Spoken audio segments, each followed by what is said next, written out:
Halo semua, apa kabar? Ya, jumpa lagi dengan saya Erwin Spandi dari Winner Stocks Indonesia. Hari ini bagaimana tradingnya hari ini? Ya, trading di tanggal 11 Juli 2022. Wah, tadi saya seharian nyaris nggak lihat market ya, nyaris nggak lihat market karena saya ada berbagai kesibukan ya, mengurus pindahan sekolah segala dan lain-lain. Dan ya, marketnya juga saya lihat sekilas sangat-sangat boring ya, ngantuk. Transaksinya cuma 7 sekian triliun aja, makin kecil aja ini IHSG nih. Kenapa ya? Apakah sampai seperti itunya kah orang, maksudnya para pelaku pasar yang kita ngomong ini big money ya, apa sebegitu ragu-ragunya kah mereka trading hari-hari ini? Atau daripada kita trading jual murah-murah, mending kita nggak trading dulu. Dan kita ketahui dalam minggu ini ya, The Fed mungkin kita akan dapat pengumuman ya mengenai inflasi. Inflasi di bulan Juni ya. Dan ini sekarang banyak orang melihat ya, banyak orang mencermati takutnya ya jika inflasi lebih tinggi dari bulan kemarin, wah, ditakutkan The Fed akan mengambil keputusan yang segera lebih cepat lagi agresif untuk menaikkan suku bunga. Dan bagaimana dengan Indonesia? Indonesia juga kita lihat ya beberapa pihak sudah ada memberikan sinyal-sinyal bahwa kayaknya suku bunga memang harus naik dan sebaiknya segera naik. Jangan sampai kayak The Fed yang ketika naik jadi kayak orang panik gitu ya. Jadi kalau bisa segera naik aja. Kalaupun nggak naik, ya diharapkan segera bisa lebih stabil ya. Pergerakannya atau kebijakan ekonomi juga lebih lebih mapan lah istilahnya. Ya coba ya kita lihat ya di bagaimana sih kondisi market beberapa waktu ini dan coba kita lihat dari chart kira-kira akan seperti apa pergerakan IHSG dalam beberapa waktu ke depan. Coba kita cek ya.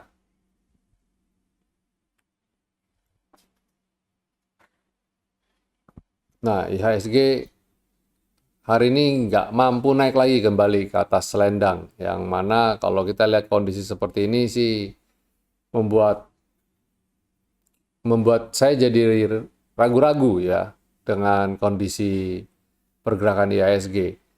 Jadi tetap saya bilang kemarin kan hati-hati IHSG ada di dalam memasuki zona bearish dan sejauh ini sih masih cukup cukup confirm ya bahwa IHSG belum bisa naik di jalur uptrendnya.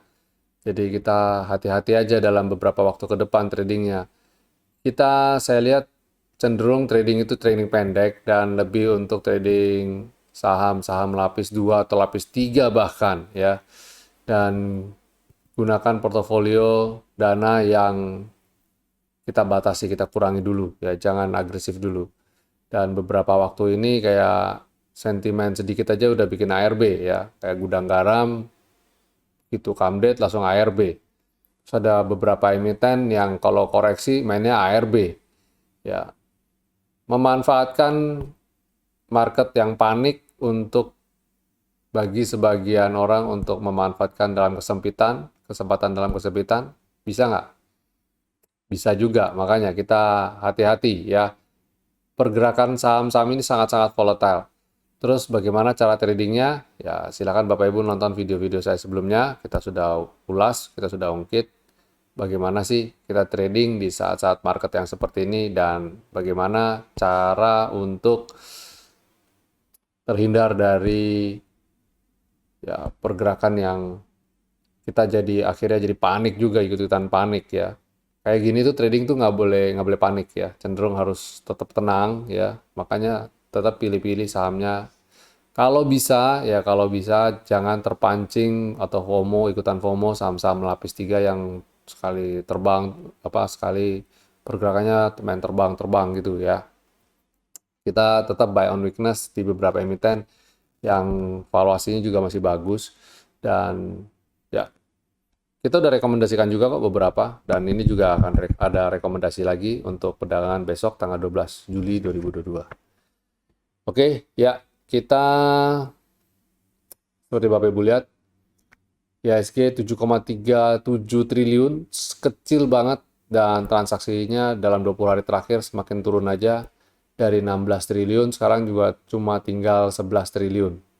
Sedih ya. Dan asing membuka net sale minus 248 miliar. Dan kalau kita lihat di chartnya memang masih kelihatan net sale ya. Nih, dia masih cenderung turun. Jadi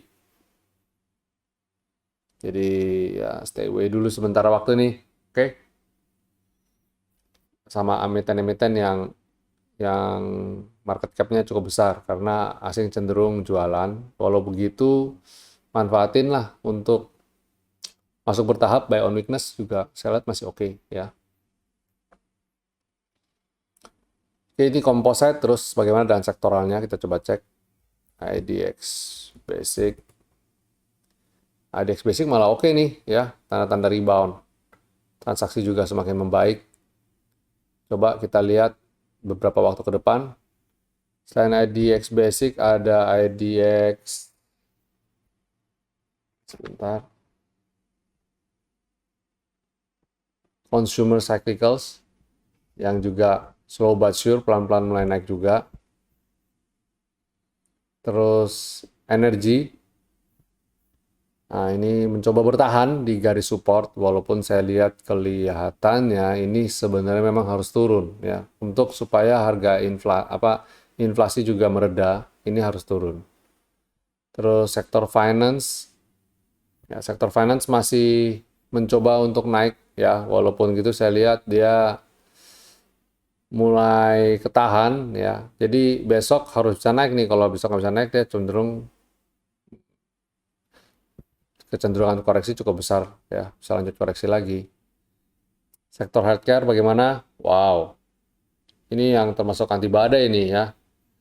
Dalam beberapa waktu ini dia dalam tren naik yang cukup oke. Industri ini juga oke, pelan-pelan mulai naik, mulai membal. Kayaknya feeling saya kok market cukup oke ya, cukup bergairah membuat ini jadi cenderung bisa rebound ini. Infrastruktur juga masih disupport. Overall cukup oke. Consumer non-cyclicals, nah ini melemah, tapi saya lihat juga sebenarnya enggak, ya dia mencoba untuk bertahan di selendang ini. Jadi kalau dia bisa kembali naik lagi ke atas selendang atau di atas level 715-an, oke banget nih. Properti cenderung bergerak masih dalam downtrend ya, area downtrend. Terus tekno juga masih downtrend, masih cenderung bakal koreksi. Dan terakhir transportasi juga mulai pelan-pelan naik. Cuma sayangnya valuasi transaksinya nggak terlalu besar ini, kecil aja. Jadi dari sektor ini silakan Bapak Ibu cermati sektor basic, sektor finance, industri, ya. Terus consumer non cyclicals tadi kalau kita nggak salah lihat. Terus ada transportasi ini menarik nih untuk dicermati beberapa waktu ke depan. Ya. Baik Bapak Ibu, itu secara sektoral. Kita masuk segmen berikutnya, yaitu rekomendasi. Dan seperti biasa, saya ajak Bapak Ibu jangan lupa untuk follow and subscribe ya channel YouTube kita, dan nyalakan tombol loncengnya jika kami upload video-video baru, Bapak Ibu akan dapat notifikasinya. Oke, ya kita masuk ke rekomendasi untuk perdagangan tanggal 12 Juli 2022 apa aja. Pertama yaitu BRPT. Nah, BRPT ini menarik nih untuk dicermati ya. Berpeluang ke level 877 sampai 859, itu level V-line kita. Cakep nih. Habis BRPT ada ASA. Coba ya sebentar.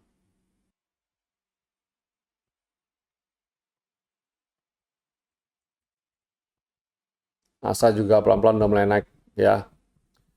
Semoga dia bisa naik ke atas N-line dan selendang. Kemudian berturut-turut naik lagi. Ini cukup upside-nya cukup besar nih, cukup lebar. Silakan cermati. Habis ASA ada Bumi. Ya, udah lama banget ya. Terakhir saya rekomendasikan Bumi kapan nih? 5 Juli. Baru-baru mulai ini saya mulai rekomendasiin Bumi lagi ya. Setelah sebelumnya antipati banget. Tapi ya kita selalu lihat peluang ya. Kalau memang peluangnya berpeluang untuk naik ya why not? Kita manfaatkan aja. Habis Bumi ada MTMH. Nah, ini baru IPO belum lama dan kelihatannya juga menarik nih. Dia udah breakout lagi ya. Silakan dicermati. Moga-moga termasuk cukup liquid ini. Bid offernya nggak hilang-hilang. Habis MTMH terakhir adalah Akra. Ya, Akra juga oke banget ya. Kita juga beberapa waktu kemarin juga merekomendasikan ini. Jadi silakan Bapak Ibu yang baru mungkin baru mau entry ya menarik. Silakan ditawar aja di atas 1030-an masih oke. Ya, itu rekomendasi buat perdagangan tanggal 12 Juli 2022. Dan berikutnya kita masuk segmen berikutnya yaitu ulasan saham.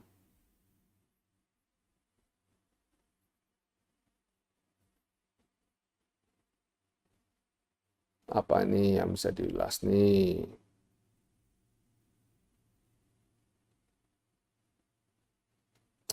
Oke, pertama BBYB.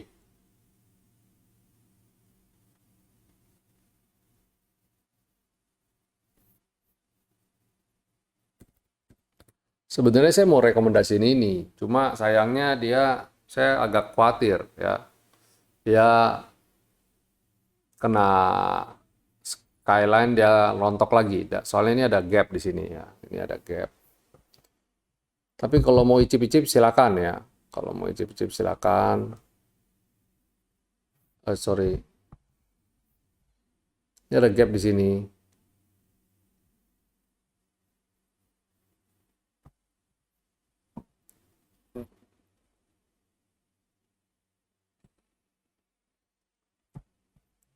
Kalau dia bisa breakout ini mestinya oke lah ya. Berharap dia bisa breakout level ini. Ya silakan dicermati.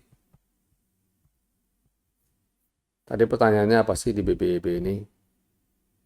Baru mau masuk, apakah bank kecil atau bank digital mulai tren kembali? Rasanya technical rebound aja sih, belum sentimen yang gimana-gimana banget. Jadi hati-hati aja.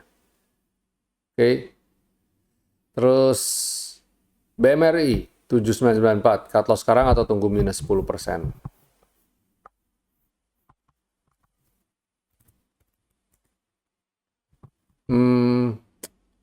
Saya bilang rasanya Bank Mandiri jangan di cut loss dulu deh ya. Soalnya dia potensi ini dia toh pada dasarnya masih bergerak walaupun landai mungkin tapi ya trennya juga masih oke sih sebentar. Ini kan kalau kita lihat kan dia masih cenderung menguat ya nih. Dan transaksi semakin baik dan volume hari ini jujur kecil banget. Jadi jangan mengambil kesimpulan sama saham-saham yang market cap gede ini untuk segera dibuang atau di cut loss. Jangan dulu deh. Ya, terus terakhir Esger. Esger ini kemarin kita sempat rekomendasikan sih pada tanggal ini nih. Tapi dia malah PHP, malah jelek ya. Ini sempat rekomendasikan ketika di tanggal 7 dan kemudian di sini malah naik, sempat naik terus habis itu dibanting di ARB terus 2 kali ARB, hari ini ARB lagi.